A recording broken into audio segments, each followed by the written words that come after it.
बिस्मिल्लाहिर्रहमानिर्रहीम। मेरा नाम डॉक्टर आना ताशफीन है और मैं एक चाइल्ड स्पेशलिस्ट हूँ।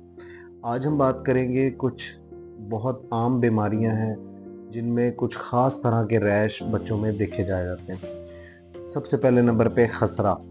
जैसा कि आप स्क्रीन पे भी देख रहे होंगे, इसमें आम तौर पे तेज़ बुखार के साथ लाल रंग के उभरे हुए पैचेस बनने शुरू हो जाते हैं जिस्म पे, जो आहिस्ता आहिस्ता पूरे जिस्म पे फैल जाते हैं।